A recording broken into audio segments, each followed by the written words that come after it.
A knight's armor was his second skin and his greatest mystery.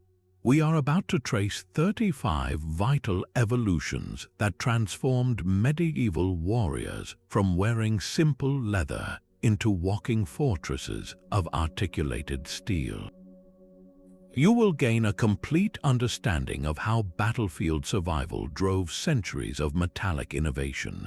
We will uncover why a knight's helmet could become a death trap and how a simple cloth coat hid a revolutionary secret. What do you believe was the single greatest challenge facing the warriors of the Middle Ages? That simple cloth coat was the first quiet answer to a desperate question. How do you stop a bodkin point arrow from a 6-foot longbow? Early medieval warriors wore padded gambesons, thickly quilted jackets stuffed with wool or cloth. They were surprisingly resilient, able to absorb the crushing blow of a mace or sword. Over this, they might wear armor made from cuir bouilli, which is a fancy term for leather that has been boiled in oil or wax and then molded into shape.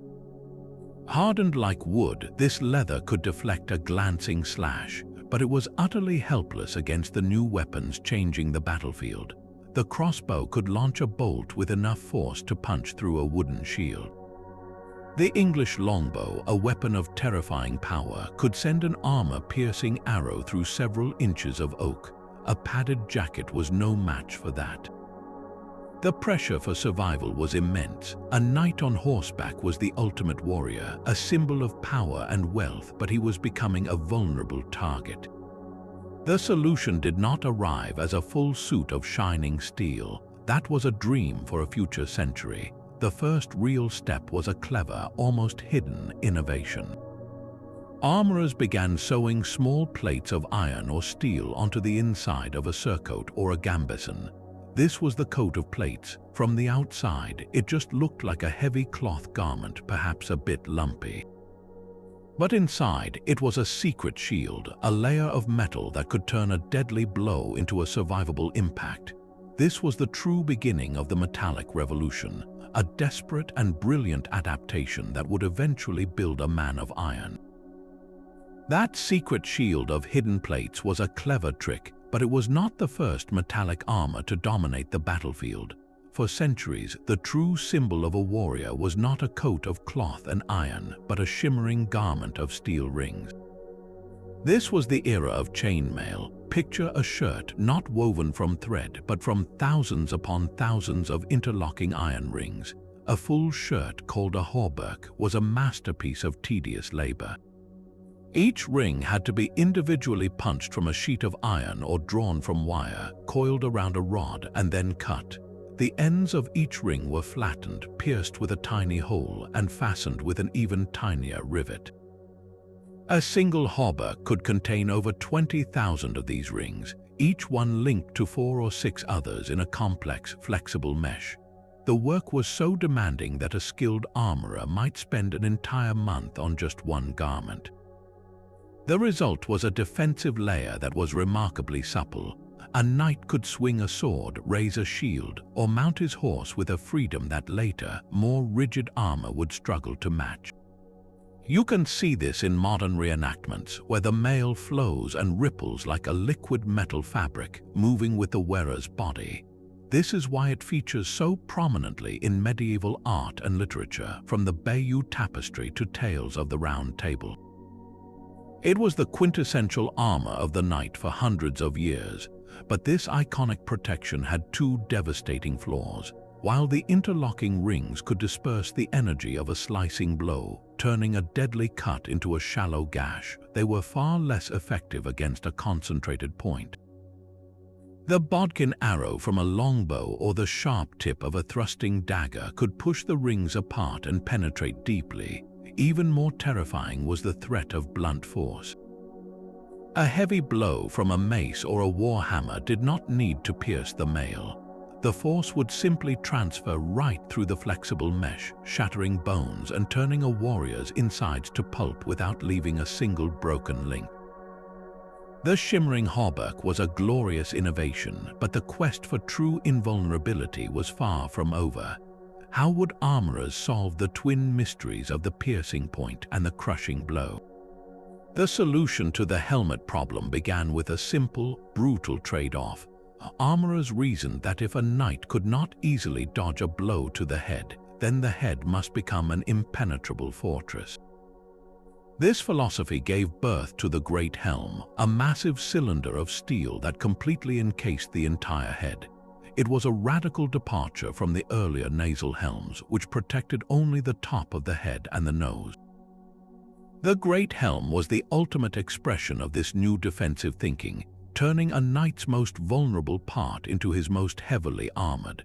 In the thunderous chaos of a mass cavalry charge, where lances splintered and swords glanced off, its value was undeniable.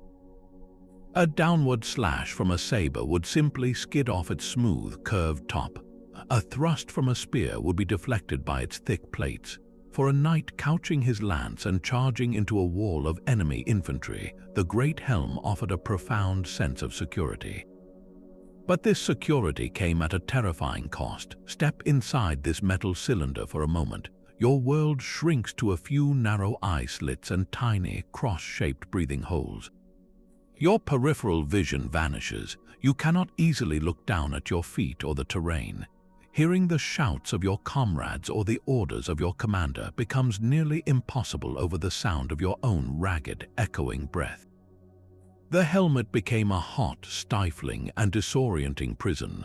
The lack of airflow meant a knight would be drenched in sweat and gasping for air within minutes of intense combat. But the most insidious danger was one that the armorers could not see.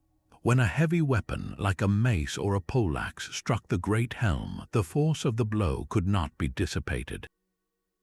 There was no flexible mail to give way, no padding thick enough to cushion the shock. That immense energy traveled straight through the rigid steel and was transferred directly to the wearer's skull, resulting in concussions, severe brain trauma, or even a fractured neck, all without leaving a single dent in the helmet's pristine surface. The quest for total head protection had created a device that could save a knight from a cutting edge, only to kill him with the blunt force it was supposed to stop. This critical flaw forced a new and more difficult question.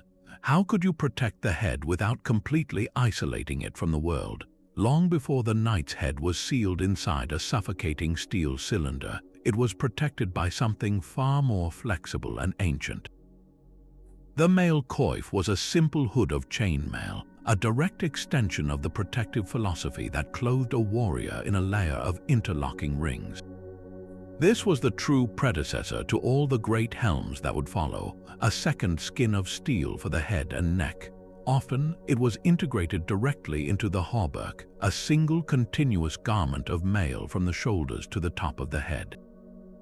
Other times, it was a separate piece, allowing for versatility and easier maintenance. The coif addressed a fundamental and terrifying vulnerability. In the swirling chaos of a melee, a warrior's neck and throat were irresistible targets for an enemy's blade. A single, well-aimed slash at an exposed neck could end a fight in an instant, no matter how well armored the body was. The coif was the direct answer to that grim reality, draping the shoulders, protecting the neck, and covering the head with its resilient metal mesh.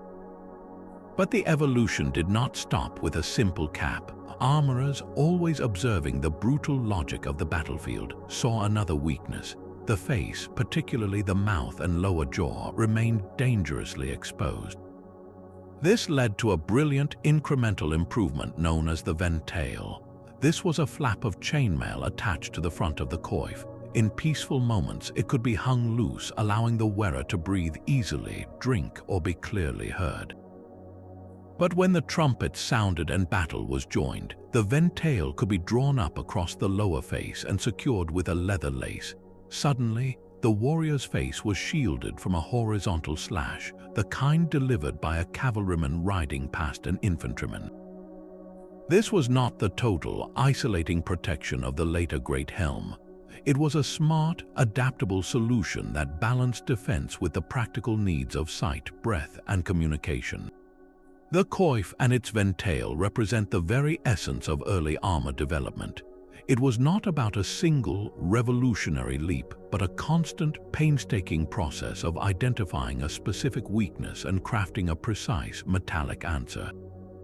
Each small innovation, like that simple flap of mail, was a life-saving response written in steel rings. That simple flap of mail protecting the face was a clever stopgap, but it could not solve the new problems created by the knight's own defenses. As the warrior's body became a walking mass of sun-baked metal, a new and unexpected danger emerged from the sky itself. Under the relentless summer sun, a hauberk of chainmail could heat up like a cooking pot, scorching the skin beneath the gambeson.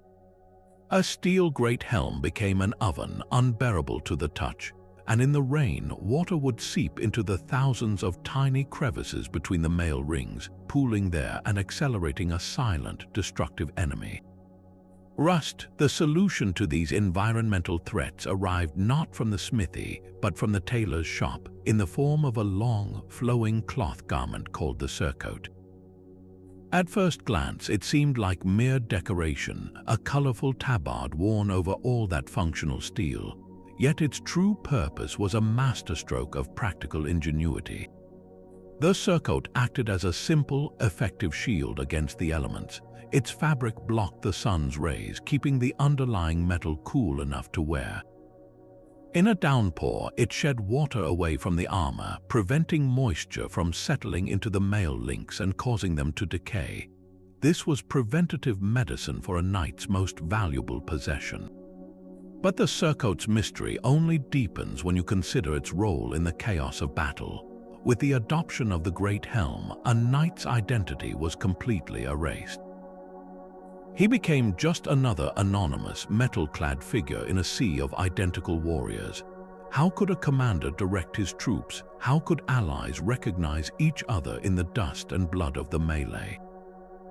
The surcoat became the answer, a floating canvas for the burgeoning science of heraldry. Emblazoned with unique coats of arms, these garments transformed anonymous soldiers into recognizable individuals. A knight was no longer just a man in armor, he was the knight of the Red Lion or the Golden Griffin. His surcoat announced his lineage, his allegiances, and his very identity across the battlefield. This single piece of cloth solved three distinct puzzles at once, managing the weather, preserving the armor, and restoring a name to the faceless knight. It was a quiet evolution that proved the best solutions often address more than one problem at a time. Yet for all its cleverness, the surcoat was merely the outer layer of a much deeper secret. The true unsung hero of medieval armor was not the shining steel you saw, but the soft, padded jacket hidden beneath it all.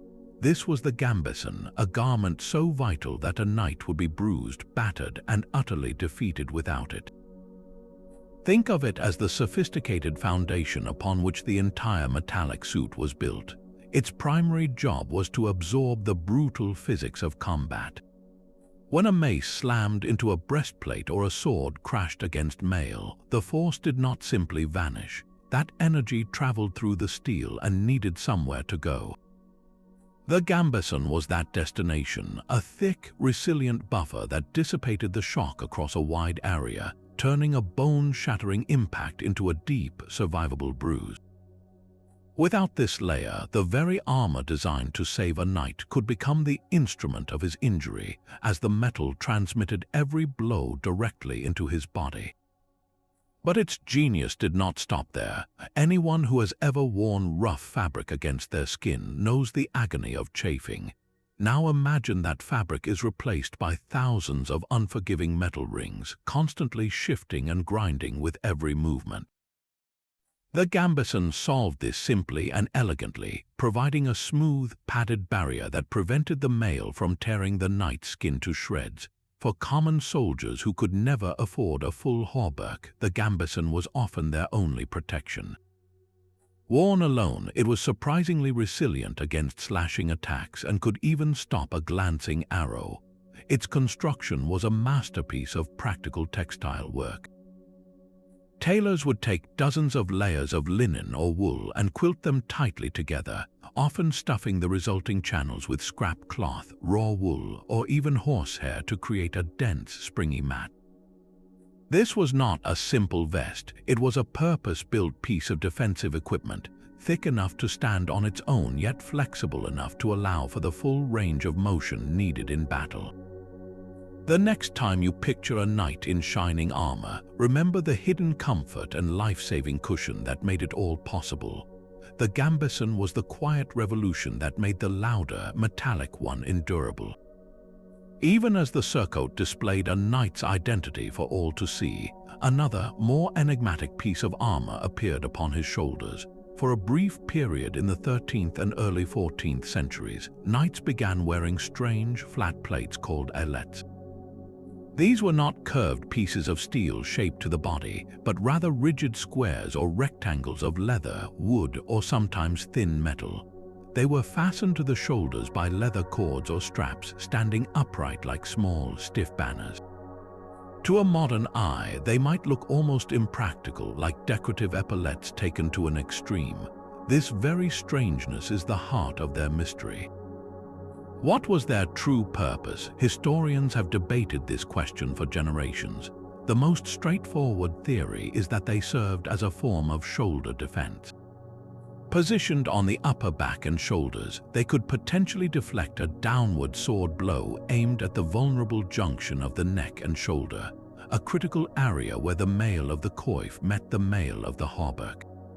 A glancing strike from a blade might slide off this rigid, projecting surface instead of biting deep into the flesh beneath.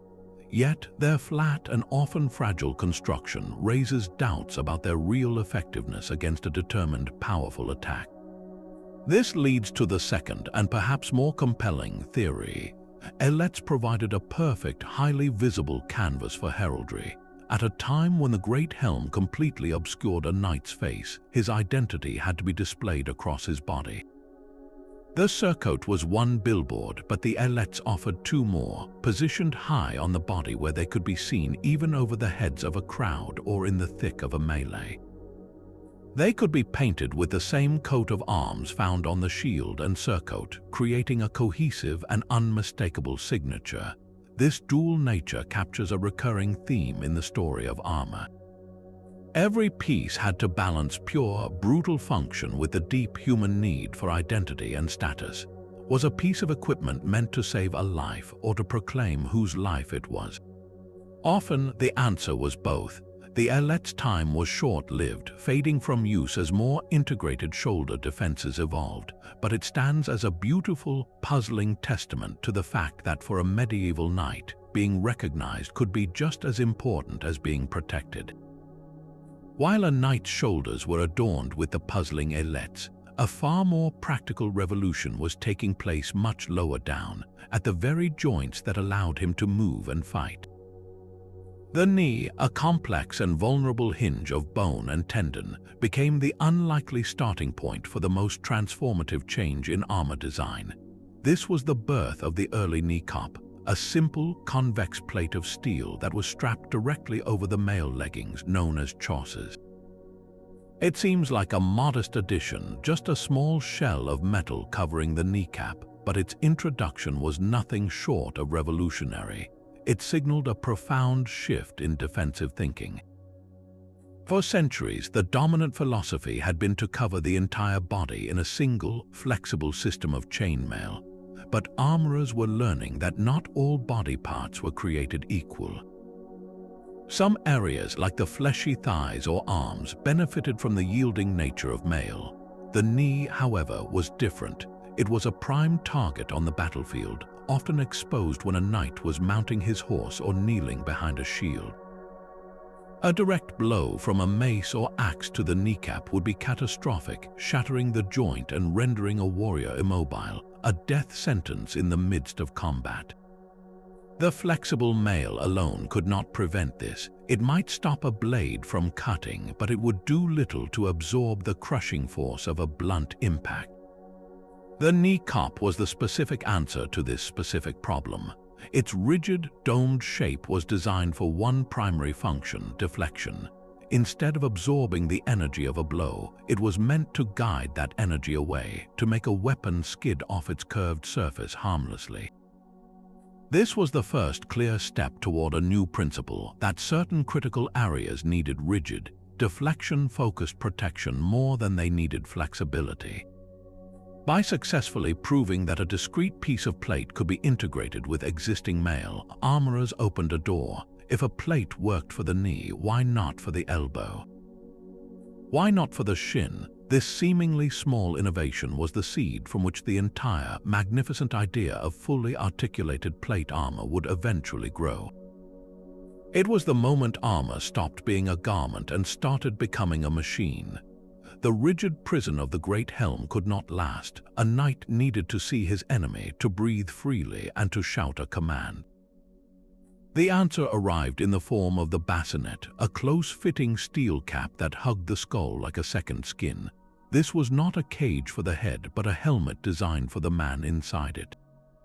Its simple, conical shape was a masterclass in deflection, causing blows to glance off its smooth surfaces, but its true genius lay in its adaptability. From its lower edge hung a curtain of chainmail known as the aventail, fastened to the helmet with a series of vervels which were small staples. This mail drape protected the neck and shoulders with the flexibility the great helm so desperately lacked, allowing a knight to turn his head and look up or down without fighting his own armor.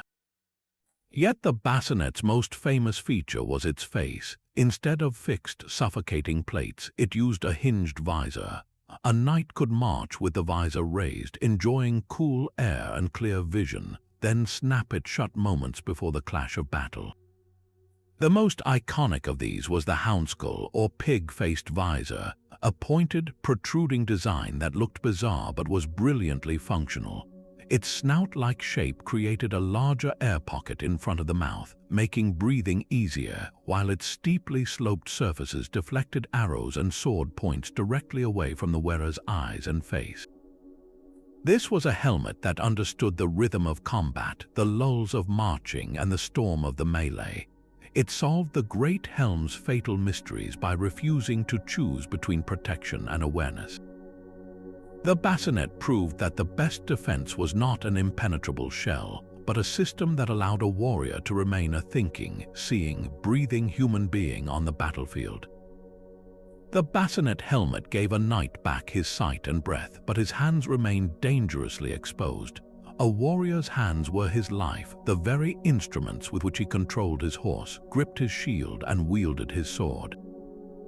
To lose a hand was to lose everything. The earliest attempts at hand protection were simple and brutal, extensions of the mail sleeve into a mitten of chainmail. These mail mittens offered some defense against cuts, but they were clumsy. A knight could hold the hilt of his sword, but he could not easily adjust his grip, feel the weapon's balance, or perform any task requiring fine motor skills. The mitten was a cage that traded dexterity for safety, a compromise that could be fatal in the fluid chaos of a duel. The solution to this problem was one of the great engineering puzzles of the medieval armorer's craft, resulting in the articulated plate gauntlet. Imagine trying to build a steel skin for the hand, a rigid material that must somehow mimic the complex bending and flexing of dozens of joints. The answer was found in a system of miniature engineering. Instead of a single solid plate, armorers constructed the gauntlet from dozens of small, overlapping steel strips called lames. These lames were carefully shaped and then connected to each other with rivets that passed through sliding slots in the leather or cloth lining inside. This created a flexible metal fabric. When you curled your fingers, the lames would slide over one another, expanding on the outside of the bend and compressing on the inside, all while maintaining a continuous protective shell. The knuckles were often protected by a larger, sculpted plate, and the fingertips were capped with small steel shells. This was not merely metalwork, it was a form of microscopic architecture, a commitment to protecting the human body down to its most delicate instruments. Why devote such incredible effort to a single glove? Because on the battlefield, the ability to close your hand around your sword could be the difference between life and death. The articulated gauntlet represents a pinnacle of the armorer's philosophy, that true protection does not mean immobilizing the warrior, but empowering him to move and fight without fear. That secret shield of hidden plates, first mentioned as a desperate innovation, was far more than a simple stopgap. It was a true missing link in the story of armor, a garment known as the coat of plates. This was the crucial bridge between the age of chainmail and the future of full-plate armor. Imagine a heavy surcoat or a thick tunic, unremarkable from the outside. But if you could peel back that outer layer of fabric or leather, you would find its secret. Riveted to the inside were dozens of large, overlapping iron or steel plates. These were not the small, scattered plates of earlier experiments, but substantial pieces that covered the entire torso, front and back, forming a rigid protective shell that was completely concealed. The mystery of its construction was solved not by ancient manuscripts, but by the ground itself. On the island of Gotland in Sweden, mass graves from the Battle of Wisby, fought in the year 1361, yielded a stunning archaeological treasure. The fallen soldiers were buried in their armor, and over the centuries the organic outer fabric rotted away, leaving the rusted metal plates exactly where they had been riveted. By studying these ghostly metallic skeletons, historians could reconstruct the entire garment, revealing how the plates were shaped and overlapped to protect the vital organs while allowing for movement at the sides and shoulders. This design solved a critical puzzle. How could armorers introduce the life-saving benefits of large, rigid plates without forcing knights to abandon the familiar form and feel of their existing kit? The coat of plates was the perfect answer. It was worn over the mail hauberk, adding a new layer of defense without requiring a complete change in how a knight dressed for battle. Its success was undeniable. The rigid plates could stop a heavy lance strike or an armor-piercing arrow that would have punched straight through chainmail. This clever hybrid design did not just exist in isolation. It directly inspired the next generation of armor. The coat of plates evolved into the brigandine, a similar concept but often more refined and flexible, with smaller plates riveted to a durable fabric backing. And that rigid breastplate you see on a classic suit of armor, it is essentially the central plate from a coat of plates, liberated from its fabric shell and perfected as a standalone piece of steel. This humble, hidden garment was the quiet revolution that made the iconic knight in shining plate armor a possibility. While the knight's body was being encased in ever more sophisticated metal, his most ancient and essential piece of equipment was undergoing its own quiet transformation.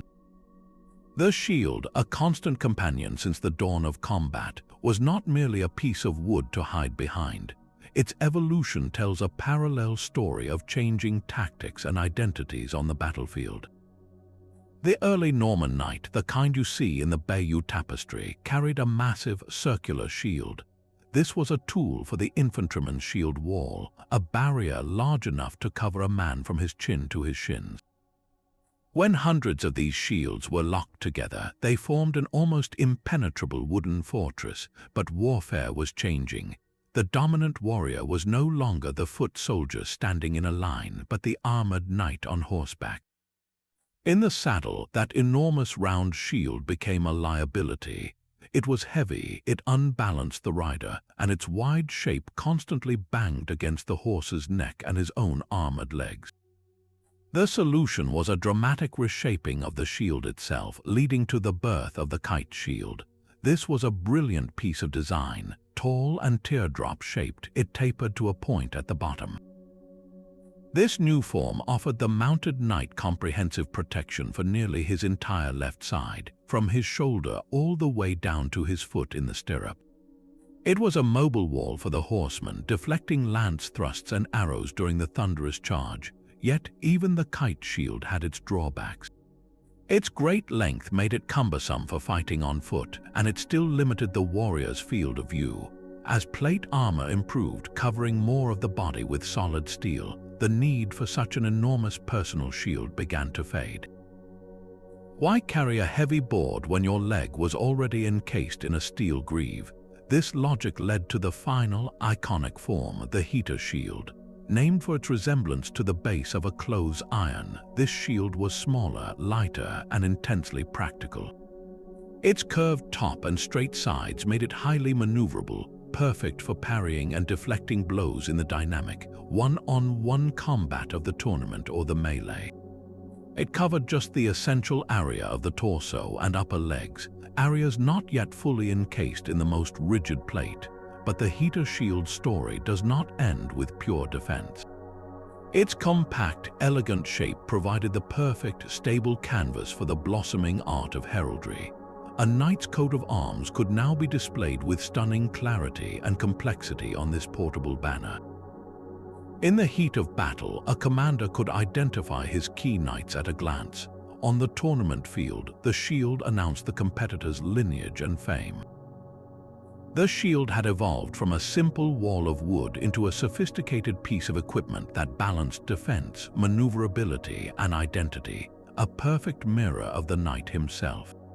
A knight's armored glove was a marvel of miniature engineering, but his feet were just as vital and just as vulnerable. Standing firm in the stirrups during a cavalry charge or keeping balance on the muddy, uneven ground of a battlefield depended entirely on the health of his feet. A single, well-aimed blow from a war hammer, a slash from a billhook, or even a stray caltrop could cripple him instantly, turning a noble knight into a helpless casualty. The solution to this grim problem was the sabaton, the final piece in the puzzle of full body plate protection. This was not a solid iron boot, but a sophisticated sleeve of steel designed to mimic the foot's natural flexibility. Its construction echoed the genius of the gauntlet, using a series of carefully shaped overlapping lames. These narrow steel plates were riveted to a leather strap inside, allowing them to slide over one another as the foot bent at the instep with every step. The entire assembly was anchored to the toe by a final, elegantly shaped plate. You will often see these sabatons ending in a long, exaggerated point, a style that seems purely decorative to us now. But that distinctive shape was a direct reflection of the civilian fashion of the period, the same pointed shoes worn by nobles and wealthy merchants in everyday life. This was not mere vanity on the battlefield, it was a statement of status and identity, a reminder that the knight was a man of his time, even when encased in war gear. More practically, that pointed toe also helped guide the foot securely into the stirrup, a small but crucial detail for a mounted warrior. The sabaton elegantly solved the mystery of protecting a complex, weight-bearing part of the body. It allowed a knight to walk, run, and stand with confidence, knowing that from the top of his bassinet helmet to the very tips of his steel-clad toes, he was a complete fortress ready for whatever the fray would bring. That hidden shell of plate sewn inside a coat was a brilliant deception, but the true future of armor was about to step out into the open. The defining piece of the entire knightly harness finally arrived with the cuirass, the solid breastplate and backplate that would become the very symbol of the medieval warrior. This was not another layer of hidden reinforcement, it was a declaration, a single massive piece of shaped steel that announced a new era of defense. The leap from the coat of plates was monumental.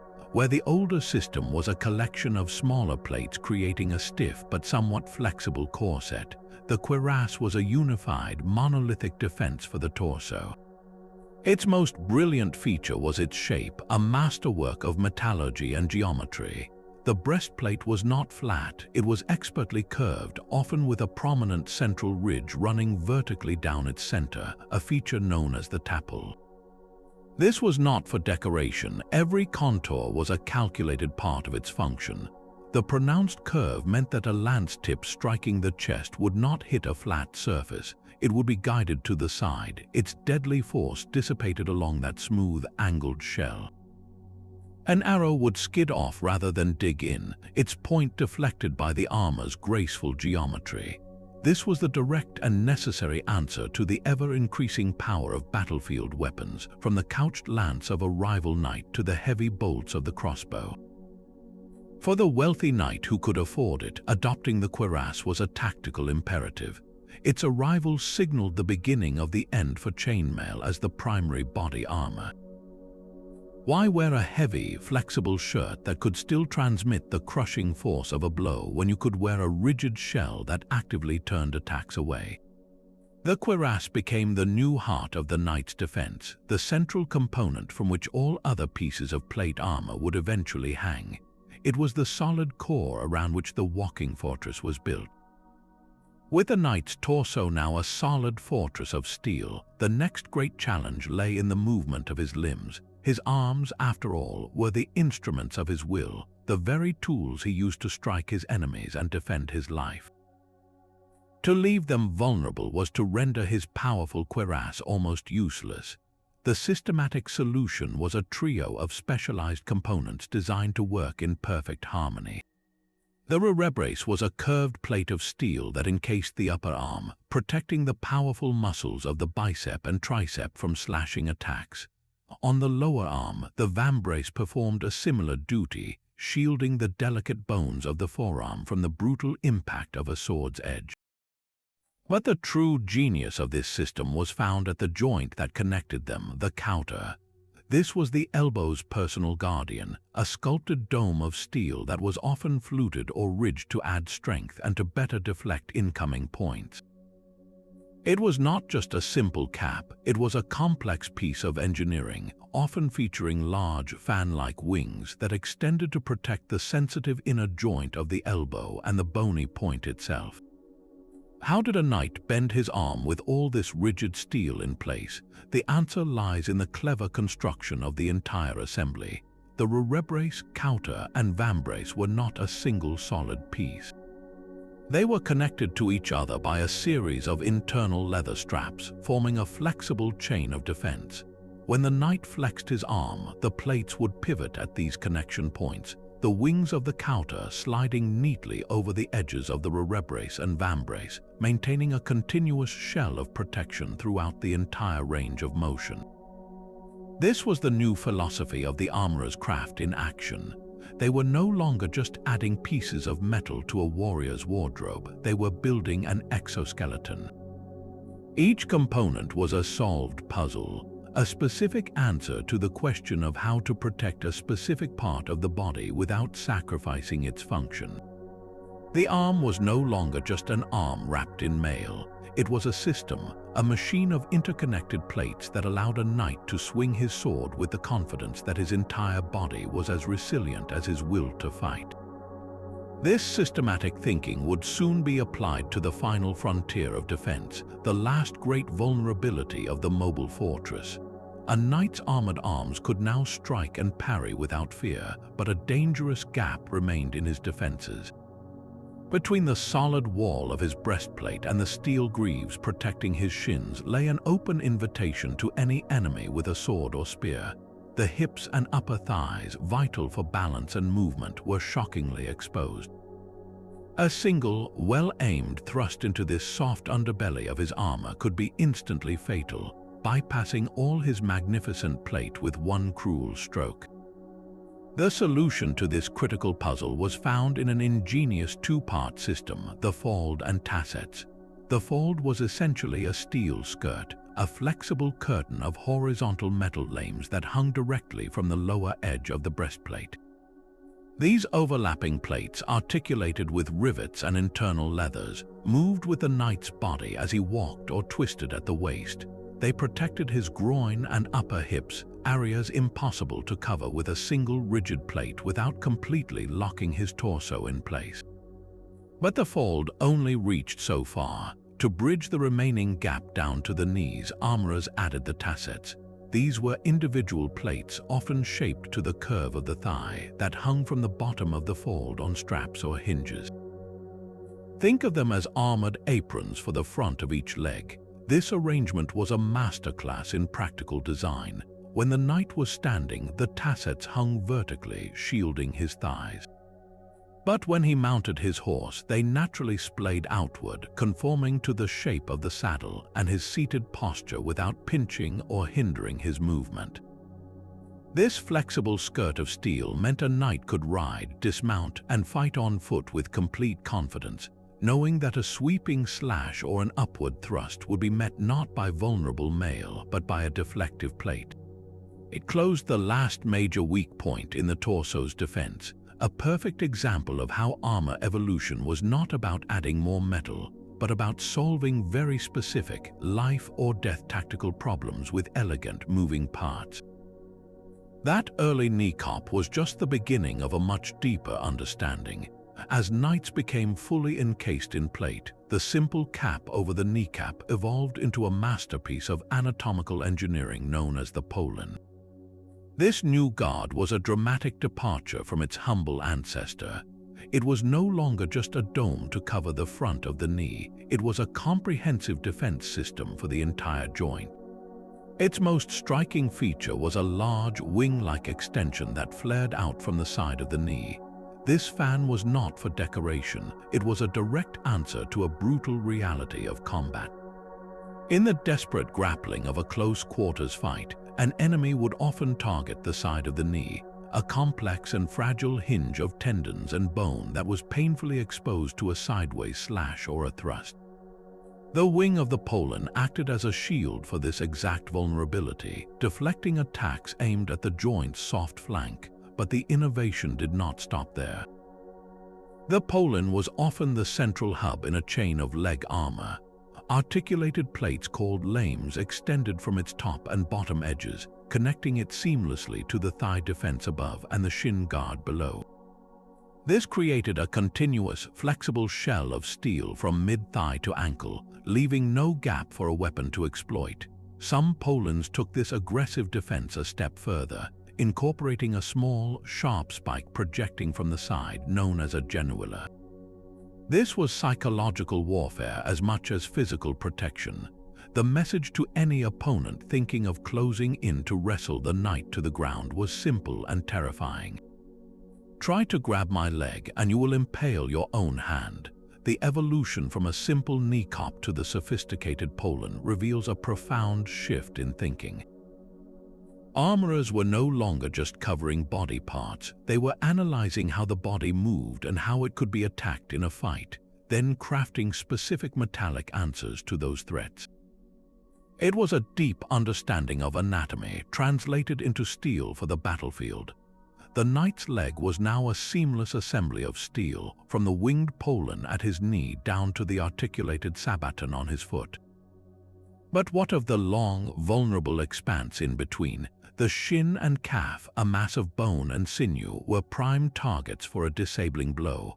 The final piece of this armored puzzle was the greave, a perfectly sculpted tube of steel designed to encase the lower leg.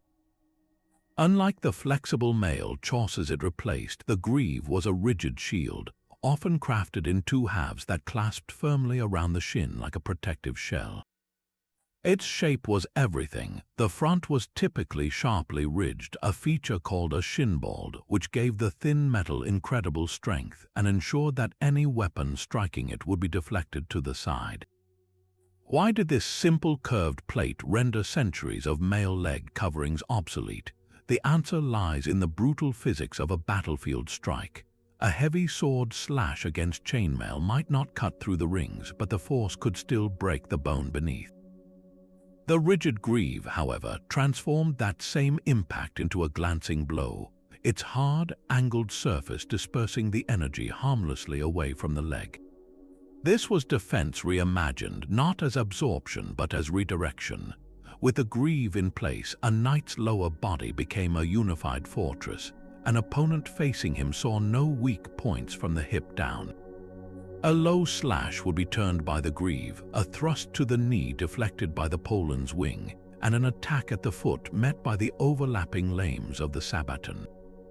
This was the mystery of medieval engineering solved, a layered system where each piece supported the others, creating a whole that was far greater than the sum of its metallic parts.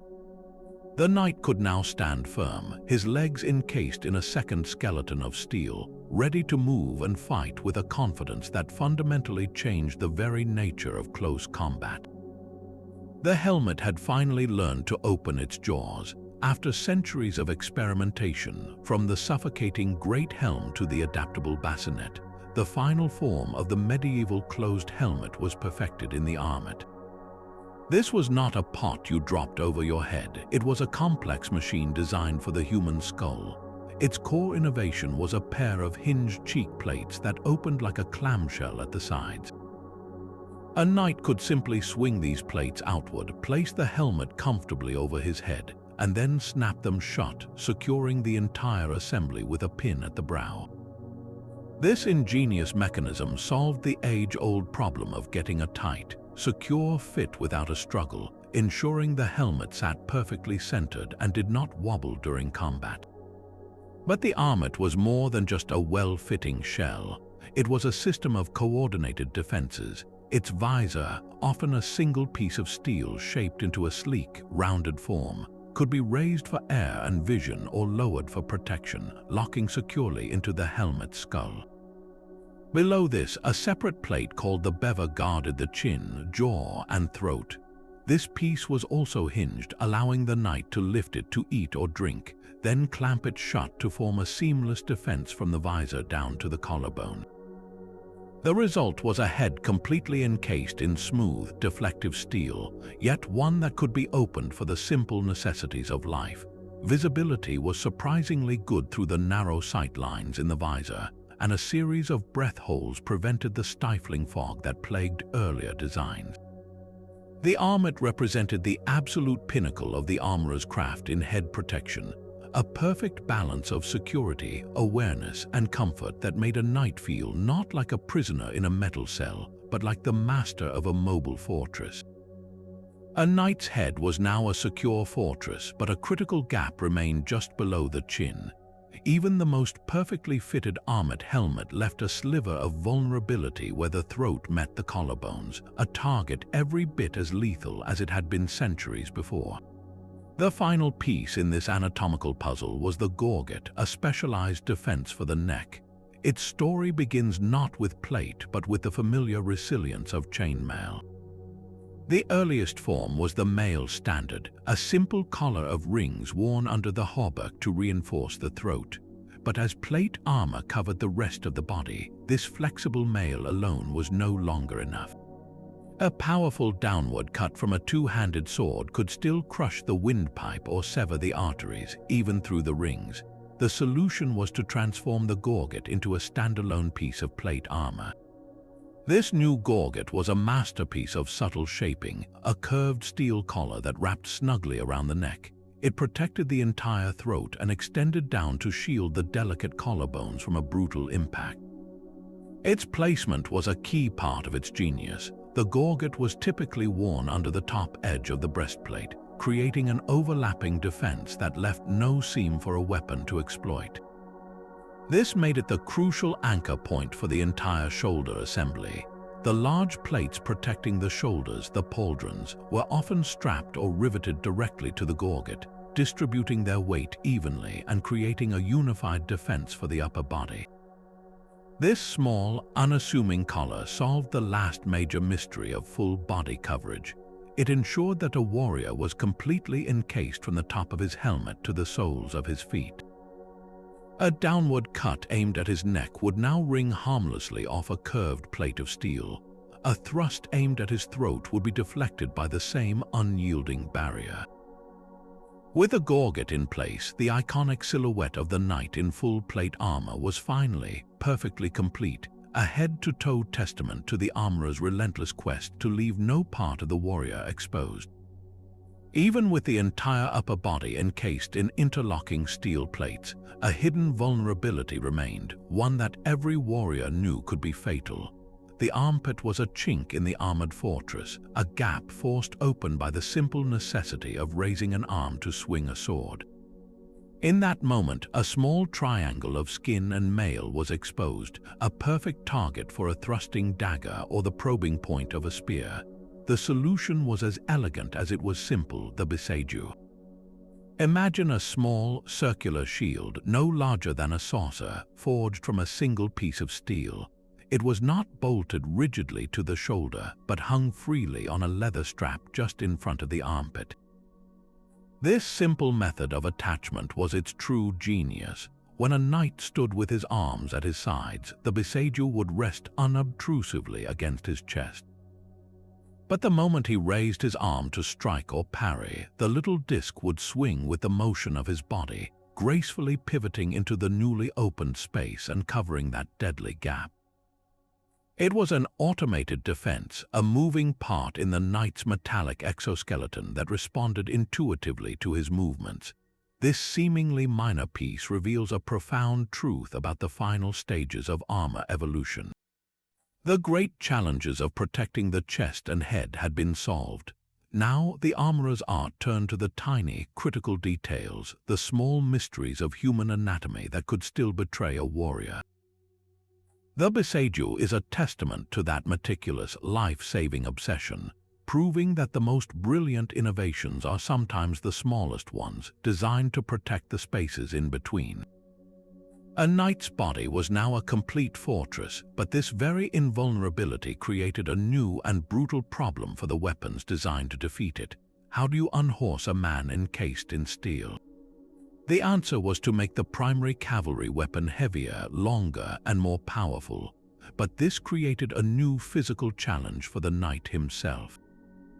The weight of a heavy lance, fully extended in a full gallop, was immense. A warrior's arm alone could not hope to support it steadily for the critical moment of impact. The solution was not to strengthen the arm, but to redesign the armor to become a weapons platform. This led to a small but crucial addition to the breastplate, the lance rest. This was a sturdy, hinged metal bracket welded directly onto the right side of the knight's cuirass. In its upright position, it acted as a shelf, a solid perch upon which the heavy wooden shaft of the lance could be cradled. This simple bracket fundamentally changed the physics of the cavalry charge. Before its invention, the knight had to use the sheer strength of his arm and shoulder to absorb the shocking recoil when his lance struck an opponent's shield or armor. It was a jarring, unpredictable impact that could easily unhorse the attacker. The lance rest transformed this dynamic. By bracing the weapon against the solid mass of his own breastplate, the knight effectively fused the lance to his entire body and through his stance in the saddle to the horse itself. The force of the collision was no longer absorbed by a single, vulnerable joint. Instead, it was channeled through the rigid steel of his armor and dissipated into the immense mass of his charging warhorse. This turned the knight and his mount into a single, unstoppable projectile. The lance rest is a perfect example of armor evolution driven by offensive needs. It was a defensive plate that existed solely to make an attack more devastating, a direct mechanical link between the walking fortress and the shattering power of the heavy lance. This small bracket did not just steady a weapon, it perfected the entire terrifying spectacle of the knightly charge. While the knight was a walking monument of polished steel, a quieter, more secretive form of armor was being worn by thousands of soldiers across the battlefield. This was the brigandine, the true armor of the masses and one of the most clever evolutions in protective wear. It took the basic idea of the coat of plates and refined it to near perfection. Imagine a sturdy canvas or velvet jacket, stylish and unassuming. But if you ran your fingers over its surface, you would feel the telltale bumps of hundreds of small, overlapping steel plates riveted securely to the inside of the fabric. Those external rivet heads, often arranged in neat, decorative patterns, were the only hint of the hidden fortress within. This was its brilliant deception, a defense that looked like ordinary clothing. Why did this hidden armor become so incredibly popular? The answer is a matter of economics and practicality. A full suit of custom-fitted plate armor was the supercar of its day, breathtakingly effective but astronomically expensive, the domain of kings and the highest nobility. The brigandine, by contrast, was the reliable, affordable workhorse. Its small plates could be cut from lower-quality steel or even recycled from older, broken armor, and they required less skill to shape than the large, perfectly curved pieces of a knight's cuirass. This made it possible to outfit entire companies of men-at-arms, professional mercenaries, and seasoned foot soldiers with a level of protection that was both formidable and flexible. The brigandine moved with the wearer in a way that rigid plate never could, making it ideal for soldiers who needed to march for miles, scale walls, or fight on cramped, chaotic battlefields. Its mystery lies in that perfect balance of concealed strength, affordability, and mobility, proving that sometimes the most revolutionary armor was not the one that shone in the sun, but the one that hid its power just beneath the surface. The knight had become a walking fortress, but that fortress could now be a work of art.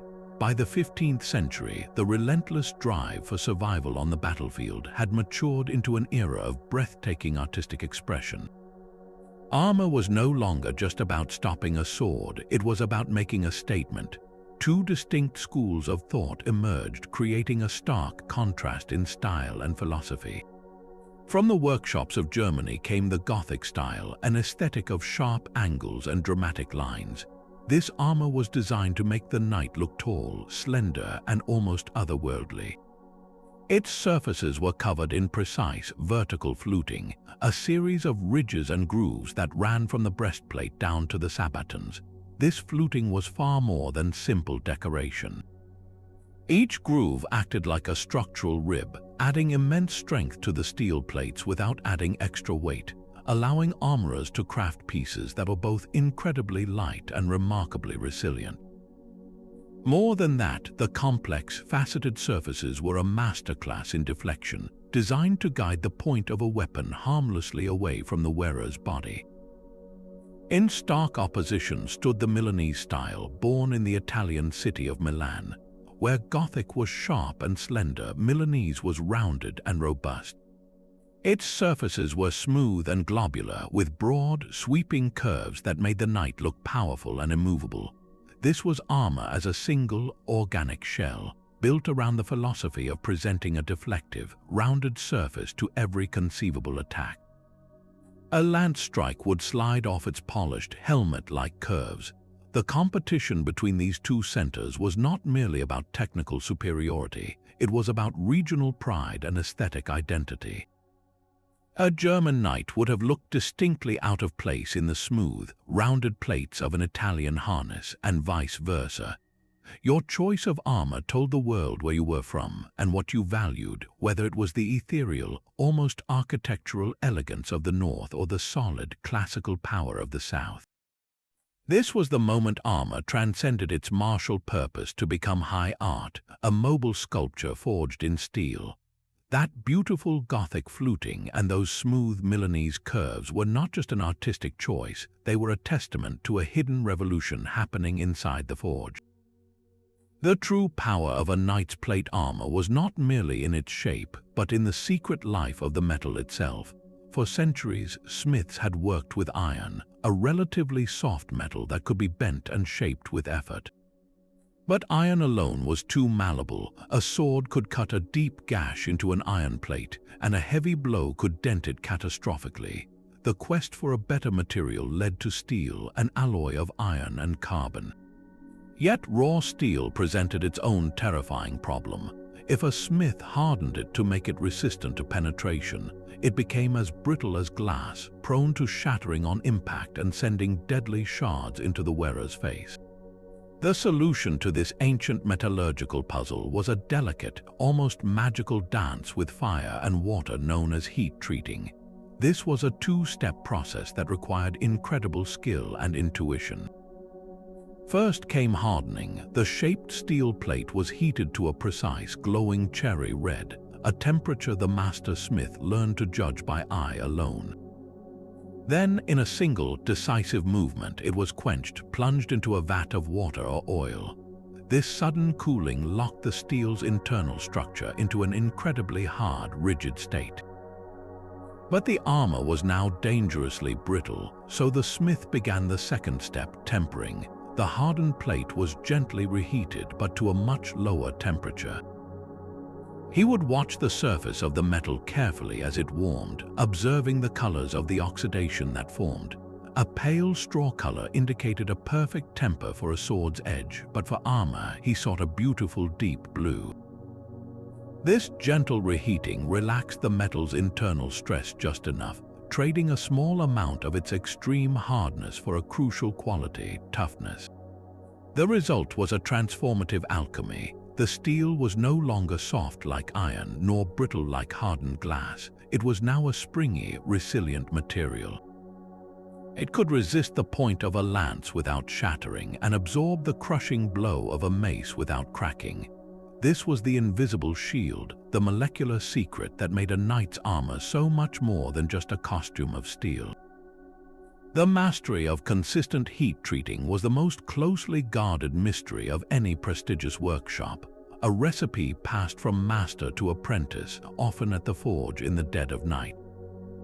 It was this hidden knowledge, written not in books but in the colors of fire and the hiss of steam, that truly forged the walking fortress of the late Middle Ages. The secrets of steel were forged in fire, but the philosophy of armor was often written in the sand. The Crusades flung European knights into a world for which their traditional gear was utterly unprepared. The relentless desert sun turned their chainmail hauberks into searing ovens, baking them inside their own armor. The heat was an enemy their northern smiths had never considered, a silent foe that could incapacitate an entire army without a single sword being drawn. In this desperate environment, they observed their adversaries, the Saracen warriors, who wore long, flowing robes over their own armor. This was not a fashion statement. It was a brilliant adaptation to the climate, a lesson in survival the Europeans quickly learned. They adopted and adapted this garment, transforming it into the surcoat. This flowing cloth layer, as we explored earlier, became a vital part of a knight's kit, shielding his metal armor from the sun's direct rays and keeping him from being cooked alive in his own shell. This was more than just borrowing a piece of clothing. It was the first major lesson in a new school of thought. The European tradition of layering metal upon metal was being challenged by a simpler, smarter solution from another culture. The encounter forced a profound realization that the best defense was not always more steel, but sometimes a clever use of textiles to manage the environment itself. This cross-cultural exchange solved the immediate mystery of desert warfare, but its impact echoed for centuries, opening the European mind to a wider world of martial ideas and proving that innovation could come from the most unexpected places. But a knight's battlefield was not his only arena. The tournament field became a stage for a different kind of combat, one with its own unique and terrifying dangers. As these contests evolved from sprawling mock battles into the formal, high-speed joust, the armor had to change. It could no longer be a general-purpose suit for every situation. It had to become a specialist, engineered for a single, violent moment of impact. This led to the creation of jousting armor, a distinct and extreme branch of the armor family tree. This harness was not built for mobility or for fighting on foot. It was built to survive. It was significantly heavier and more rigid than field armor, trading every ounce of flexibility for raw, uncompromising protection. The entire design focused on the left side of the body, the side that faced an opponent during the charge. This is where you find the Grand Guard, a massive, reinforced shoulder plate that was more of a shield bolted to the armor. It was sculpted into a smooth, deflective curve, a single purpose-built surface to absorb the full force of a shattered lance. The helmet underwent the most radical transformation. Instead of a balanced bassinet or a hinged armet, the jousting helm was a heavy, barrel-like cylinder, often bolted or strapped directly onto the breastplate. This eliminated any weak point at the neck, fusing the knight's head and torso into a single, immovable target.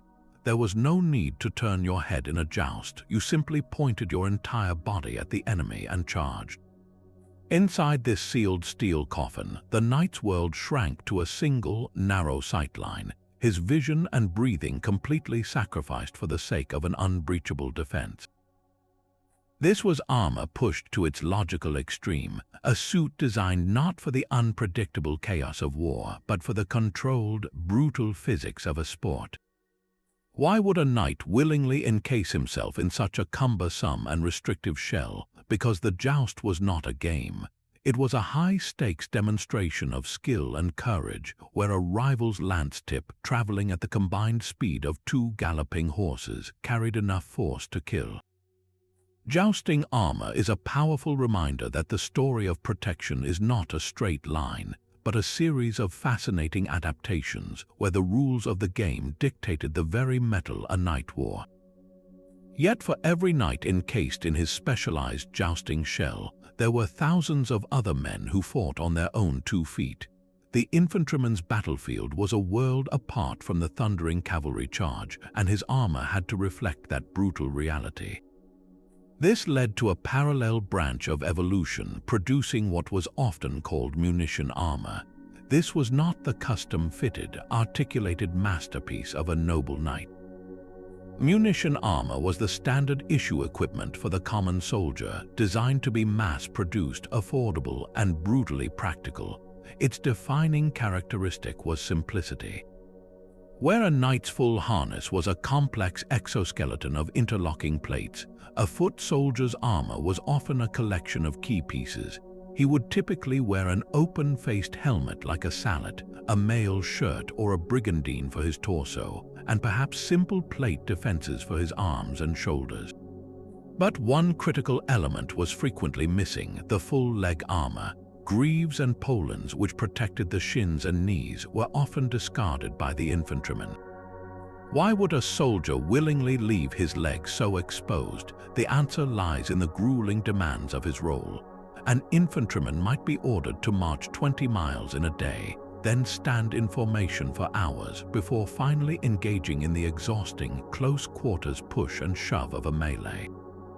Every extra pound of steel on his legs was a drain on his endurance, a tax on his mobility. He needed to be able to pivot quickly, to duck under a swing, to scramble over rough ground, or to run if the line broke. A knight on horseback could afford the weight of full leg armor, as his horse carried the burden. The foot soldier carried his own. This stripped-down approach solves the mystery of how armies equipped vast numbers of men. Munition armor was functional, effective, and above all, accessible. It provided vital protection for the core body, the head, heart, and lungs, while granting the mobility that was itself a form of defense. The evolution of armor was never a single path. It was a fork in the road where the needs of the wealthy knight on his charger and the common man in the shield wall created 2 distinct silhouettes on the same battlefield. A suit of armor could speak without ever opening its visor. As the 15th century waned and the technical puzzles of protection were largely solved, the knight's harness underwent its final, most personal transformation. It evolved from a tool of war into a walking gallery of art and identity. This was the age of extravagant decoration, where the cold surface of steel became a canvas for some of the most skilled metalworkers in history. They employed techniques that pushed their craft to the absolute limit. Etching involved using acid to bite intricate patterns, scenes, and borders into the polished metal, creating permanent designs that shimmered in the light. Gilding laid thin sheets of precious gold over the steel, a blazing declaration of wealth that could be seen across a tournament field. And embossing, the most physically demanding method, saw armorers hammering the plates from the inside out, raising stunning 3-dimensional images of saints, mythical beasts, and floral designs from the metal itself. A nobleman was not just wearing armor, he was wearing his family's history, his political alliances, and his deep religious faith. Every etched scrollwork, every gilded lion, every embossed image of the Virgin Mary was a deliberate message to the world. The true mystery of this evolution lies not in the techniques themselves, but in the staggering investment it represented. The cost of decorating a fine harness with elaborate gilding and embossing could easily double its price, sometimes even exceeding the value of the underlying steel. Why would a practical nobleman spend a king's ransom on what was essentially non-functional ornament? Because in a world of growing royal courts and intricate politics, perception was power. A magnificently decorated suit of armor was the ultimate status symbol, a mobile fortress that proclaimed its owner was not merely a warrior, but a man of immense wealth, refined taste, and divine favor. It was a billboard crafted in fire and steel, designed to intimidate rivals and inspire awe long before a single blow was ever struck. Yet even the most magnificent suit of decorated steel could not solve the final, devastating mystery posed by a new invention. The crack of gunpowder on the battlefield announced a challenge that would ultimately unravel centuries of metallic evolution. How could a suit of armor designed to stop the edge of a sword or the point of a lance possibly defend against a lead ball fired from a metal tube? The initial response was a desperate and straightforward one. Armor simply became thicker and heavier. This led to the creation of munitions-grade proofed armor, a special class of harness that was literally tested against the weapons it was meant to withstand. In a dramatic proofing ceremony, a gunsmith would fire a pistol or a light carbine at a finished breastplate from a set distance.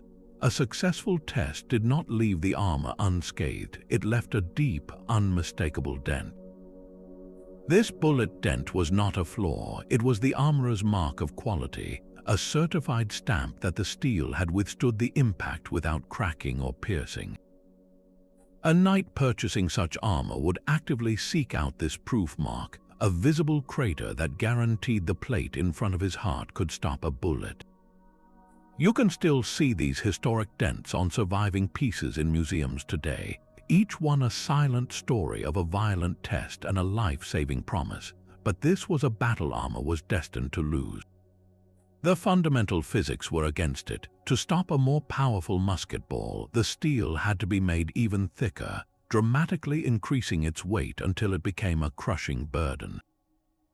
A proofed breastplate that could withstand a battlefield firearm might weigh over 40 pounds by itself, and a full suit of such armor would be so ponderous that the wearer could barely move, let alone fight effectively. At the same time, firearms were becoming cheaper, more reliable, and capable of piercing all but the very heaviest plates. Why spend a fortune on a custom-fitted, immensely heavy exoskeleton when you could equip an entire regiment of common soldiers with muskets that could kill a knight from 100 yards away? The walking fortress, for all its artistic and technical glory, was being rendered obsolete not by a better sword, but by a cloud of smoke and a hail of lead.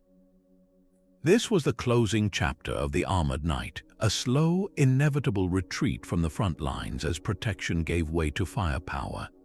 The thunderous arrival of gunpowder did not instantly banish the knight from the battlefield, but it forced a painful and practical reckoning. The dream of the head-to-toe walking fortress, that magnificent achievement of the armorer's art, began to crumble under the weight of its own ambition. The solution was not to build thicker armor, but to strategically abandon parts of it. This final, major evolution of battlefield armor was the three-quarter harness, a compromise between protection and the desperate need for mobility. This style fully encased the knight's torso, head, and arms in steel, but it deliberately stopped at the knees, leaving the lower legs protected by nothing more than sturdy leather boots and perhaps the lingering memory of mail chausses. Why would a warrior willingly sacrifice the defense of his own shins? The answer lies in the brutal new reality of pike and shot warfare. Battlefields were now dominated by massive squares of infantrymen, their 18-foot-long pikes forming an impenetrable, swaying forest of steel points. To face this, a mounted knight needed to be agile. He needed to control his horse with precision, to wheel and turn, to advance and retreat in the face of withering musket volleys. The full leg armor, those beautifully articulated greaves and sabatons, had become an anchor. Every pound of steel removed from his legs was a pound of regained speed and endurance, a crucial advantage in a fight where getting trapped in a static position meant certain death. The mystery of full plate was finally solved not by a better metal but by a cold tactical calculation. Total protection was no longer feasible or even desirable. In this new age, the ability to move quickly, to respond to the ebb and flow of a gunpowder battle, was more valuable than being an immovable object. The three-quarter harness was the knight's last graceful adaptation, a silent admission that the era of the metallic fortress was over and the age of the mobile soldier had begun. That final graceful compromise in the three-quarter harness was made possible by a quiet intellectual revolution happening far from the battlefield, inside the workshops of master armorers. The creation of such complex, articulated suits required more than just a skilled hammer and anvil. It demanded a new way of thinking, a system for capturing three-dimensional genius on a two-dimensional page. This led to one of the most overlooked evolutions in our entire story, the rise of technical drawings and pattern books. These were not simple sketches, they were the first true engineering blueprints for the human body. A master armorer, perhaps working for an emperor like Maximilian I, would meticulously draft the precise shapes and dimensions for every component of a suit of armor. He would draw the elegant curve of a pauldron, the complex articulation of a gauntlet, and the exact angles needed for the overlapping lames of a fold. These manuscripts solved a critical mystery that had plagued the craft for generations. How could you ensure that a breastplate forged in Milan would fit perfectly with the tassets made in a workshop in Innsbruck? The pattern book provided the universal language. It allowed for the standardization of parts, meaning an apprentice on one side of the shop could craft a vambrace that would seamlessly connect to the counter made by another apprentice across the room. This was the birth of interchangeable manufacturing centuries before the Industrial Revolution.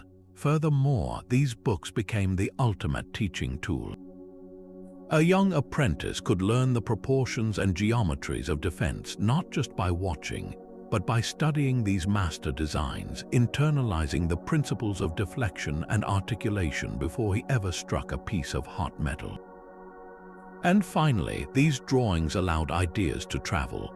A revolutionary design for a new helmet visor, perfected in Germany, could be copied from a pattern book and sent to armorers in France or England, spreading innovation across the continent at the speed of a courier. This intellectual leap, this decision to document and systemize knowledge, was as vital as any new alloy or hammer technique. It transformed armor making from a secretive, almost magical art into a repeatable, teachable science, ensuring that the final generations of knights were clad in the most consistently perfect metal skins ever created. Behind every masterfully articulated gauntlet and every perfectly curved breastplate stood an institution of immense power and discipline. The incredible quality of late medieval armor was no happy accident. It was the direct result of a sophisticated industrial system governed by the armorers' guilds. In legendary metalworking centers like Milan and Augsburg, these guilds were not merely clubs for craftsmen. They were the absolute regulators of the trade, the guardians of quality, and the engines of innovation. Their power was total. A blacksmith could not simply decide to start making helmets. He had to be a member of the guild, and gaining that membership was a journey that could take more than a decade. A young boy, often only 12 or 13 years old, would be apprenticed to a master armorer. For 7 long years, he would live in his master's household, performing menial tasks at first, sweeping the forge, hauling coal, and slowly, painstakingly learning the secrets of the craft. He learned to judge the color of heated steel, to hear the right ring of a properly tempered plate, and to shape metal over a hammering stake with rhythmic, precise blows. This was not a formal education, it was an immersive indoctrination into a sacred art. After his apprenticeship, the young man became a journeyman, free to travel from city to city, working for different masters to broaden his skills and learn new techniques. Only after years of this wandering, and only after creating a true masterpiece that met the guild's exacting standards, could he apply to become a master himself, finally opening his own workshop and taking on apprentices of his own. This rigid, multi-stage system ensured that every man who called himself a master armorer possessed a uniformly high level of skill, a guarantee of quality that made the armor from cities like Milan and Augsburg famous across Europe. The guilds enforced this standard with an iron fist.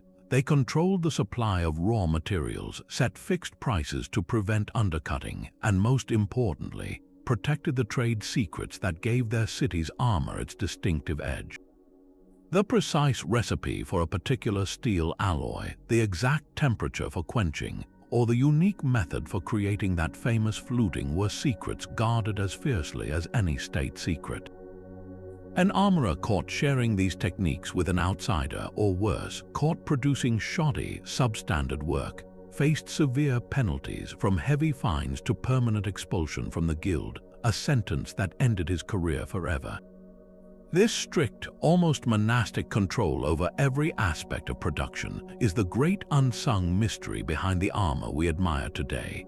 It was not the solitary genius of one smith, but the collective, enforced excellence of an entire organized system that built the walking fortresses of the late Middle Ages, ensuring that a knight's trust in his steel was never misplaced. That popular image of a knight being winched onto his horse by a crane is one of history's most stubborn and amusing myths. The truth is far more impressive. A well-fitted suit of plate armor, the kind worn by a knight in the 15th century, was a masterpiece of ergonomic design. Its total weight was typically between 45 and 55 pounds, distributed not in a single lump, but perfectly across the entire body from the shoulders down to the toes. Think of it like the gear of a modern firefighter or a special forces soldier, who also carry heavy loads designed for maximum mobility. A knight did not carry this weight in a backpack, he wore it as a second skin. The secret to this mobility was the meticulous, custom fitting of every single component. The steel plates were articulated with sliding rivets and internal leather straps, allowing the limbs to bend and flex with a remarkable range of motion. Historical training manuals from the period show us illustrations of knights performing astonishing physical feats in their full harness. They could mount their horses unassisted in a single, fluid motion. They could run at a steady pace, climb scaling ladders during a siege, and even throw themselves to the ground and spring back to their feet with ease. Modern historical reenactors, wearing accurate reproductions, regularly demonstrate these skills, performing cartwheels and somersaults to prove the point. How was this possible? The weight was balanced so perfectly that it became an extension of the body, not a burden upon it. The knight trained in his armor from a young age, building the specific strength and endurance needed to move and fight effectively. The real mystery is not how they moved in it, but how this myth of immobility ever began. It likely stems from a misunderstanding of later, much heavier jousting armor, or from the sheer visual impact of seeing a man completely encased in metal. The reality is that the final evolution of plate armor was a triumph of engineering, creating a warrior who was both incredibly protected and surprisingly agile, a far cry from the clumsy tin can of popular imagination. The knight's armored silhouette finally faded from the battlefield, but his steel skin refused to be forgotten. When firearms rendered full plate obsolete for war, it did not vanish into scrap heaps. Instead, it underwent a profound transformation, finding new purpose far from the clash of swords. This magnificent metalwork became the ultimate symbol of lineage and power in times of peace. Elaborate garnitures, often etched and gilded with breathtaking artistry, were paraded before royal courts during coronations and state ceremonies. They were passed down through generations as treasured family heirlooms, tangible proof of a noble house's ancient and martial prestige. A suit of armor was no longer just a tool for survival. It was a physical chronicle of a family's history, a metallic heirloom that whispered of past glories. Then, in the 19th century, a wave of romantic nostalgia swept across Europe. The Gothic revival rekindled a fascination with the medieval past, viewing it not as a time of brutality, but as an age of chivalric romance and heroic virtue. Armor was rediscovered not as outdated military hardware, but as an object of beauty and historical wonder. wealthy aristocrats and avid collectors began hunting for these relics, salvaging them from dusty castle armories and commissioning elaborate forgeries to fill their manors. This romantic collecting craze, while not always academically precise, had an invaluable effect. It saved thousands of artifacts from being melted down for scrap metal or lost to neglect. The real turning point came when this private passion evolved into public scholarship. Great institutions like the Metropolitan Museum of Art in New York and the Royal Armouries in London began to systematically acquire and study these collections. Curators and historians started to decipher the subtle clues embedded in the steel, learning to date pieces by their style, identify their workshop origins, and understand their technical evolution. The very survival of these suits is a minor miracle. Consider the relentless forces aligned against them. When a noble family fell from power, their armor was often sold and melted for its raw materials to pay debts. During centuries of incessant warfare, outdated plate was routinely recycled to forge new weapons. The fact that any complete harnesses endured through the chaos of history, through revolutions and world wars, is a testament to someone, somewhere, seeing not just scrap metal, but a story worth preserving. Today, when we stand before a polished suit in a quiet museum gallery, we are not just looking at an artifact. We are witnessing the culmination of 35 generations of innovation, the answered prayers of countless warriors, and the enduring legacy of the master armorers whose names are often lost to time, but whose genius is immortalized in steel. And so we reach the end of our journey, a path that has taken us through 35 incredible evolutions from simple leather to the engineered marvels of articulated steel. We have seen how the desperate need to survive a bodkin point arrow led to the hidden plates of the brigandine, and how the suffocating prison of the great helm gave way to the brilliant mechanics of the armet. From the humble, life-saving cushion of the gambeson to the specialized, immovable shell of jousting armor, every single change was a direct answer to a mystery posed by the battlefield. This was not a slow, inevitable march of progress, but a living, breathing technology that constantly adapted. It reflected the brutal economics of war in the affordable munitions armor of the common soldier, and it mirrored the artistic soul of the Renaissance in the gilded and etched masterpieces of the nobility. The story of armor is in its own way the story of the Middle Ages itself, a tale of conflict, identity, and relentless human ingenuity carved in steel. So we turn this final question over to you. Which of these evolutions captures your imagination the most? Was it the miniature engineering of the articulated gauntlet or the clever deception of the coat of plates? Share your thoughts in the comments below, and if you enjoyed this deep dive into the mysteries of history, be sure to like and subscribe for more.